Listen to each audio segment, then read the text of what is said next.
You have made it to session 7, the mirror, strengths and flaws, particularly flaws. Uh, as we walked through and talked about character development, building characters, a flawed character is the ones we love.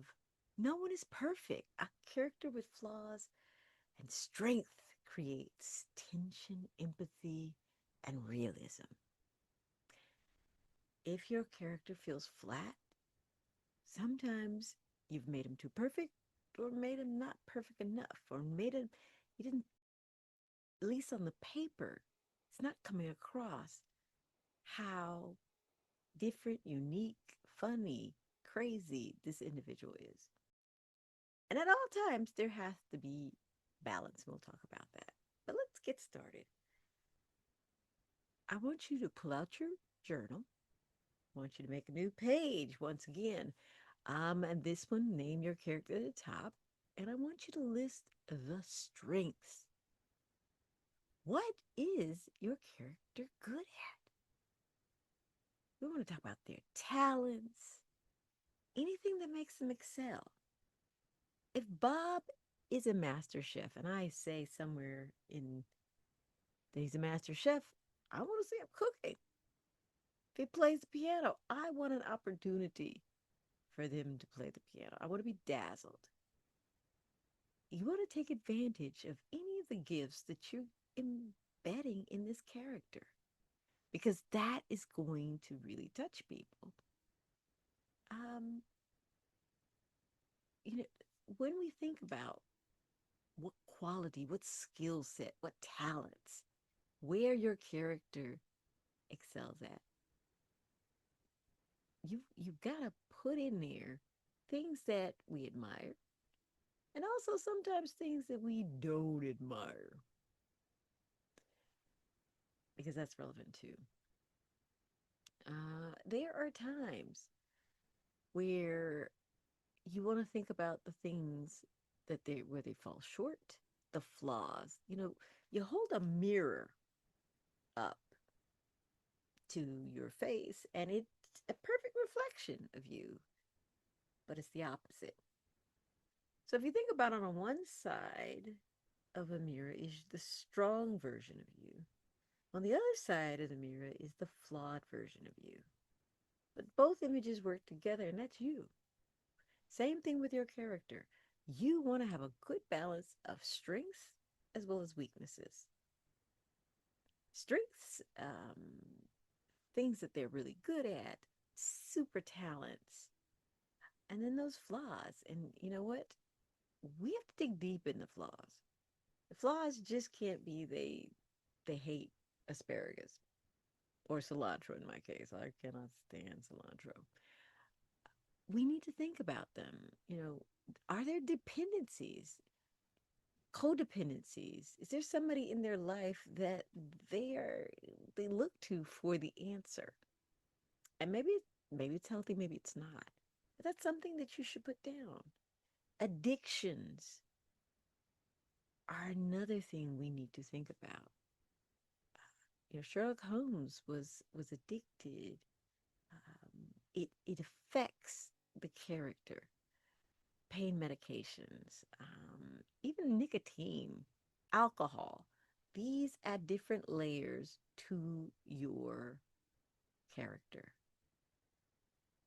So on your paper, you've already listed those strengths. So take a moment, if you need another minute, pause this video, write down all the strengths, the qualities, the talents. If they've won awards, if they're a master chef with, all the different types of awards that one can get, a Bobby Flay award, I don't know, whatever it could be, put it down there because that's interesting conversation. It could add creation to different scenes. It's a little backstory too. But on the flip the page, we want to go flaws. What is this person suck at? It's a great thing when you know that they're bad at dancing. And, so there's that big scene where they have to dance. And, maybe your character is taking has taken some lessons and now they're great, or maybe they haven't and it's going to be a train wreck. But the audience who knows about this flaw is going to be waiting for that moment. You want people waiting to see what's happening, turning those pages. All of these things add tension. And I do think we need to think in the day in present day constructs as well as in the past. Laudanum was given for everything: menstrual issues, headaches, depression. It was a drug of super choice. That's a form of opium, just in case you didn't know. It created dependencies.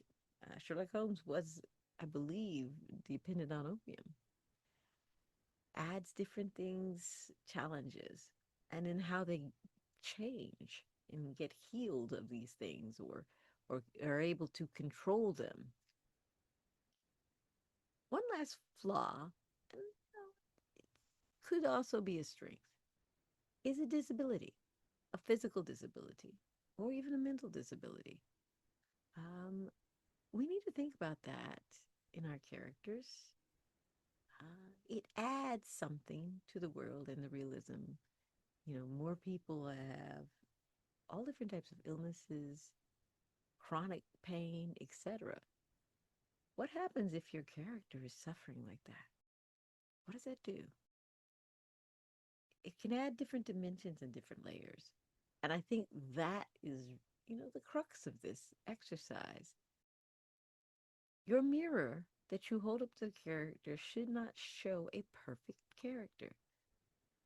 It should show someone who has really great talents and really awful weaknesses. Because I think that's where we've all fallen between. Now, I will tell you, do not fall into gratuitous badness. Gratuitous badness is a complete Vanessa word. Gratuitous badness is where everything's bad. He's allergic to cilantro. He has an asthmatic condition. His house was just found to have lead in it. That's not actually a flaw, but that could be a circumstance. His dog died. I mean, there's just too many things. So when you make this great list of flaws, as well as these great lists of strengths, pick and choose. Somebody shouldn't have everything, shouldn't have all strengths and shouldn't have all flaws. And they can't, if you have everything that you wrote on that paper, you need to add some more things to that paper, and you may need to slim back because you want a believable character,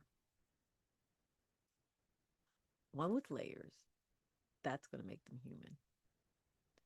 So that's a nutshell of the mirror, the strengths and the flaws.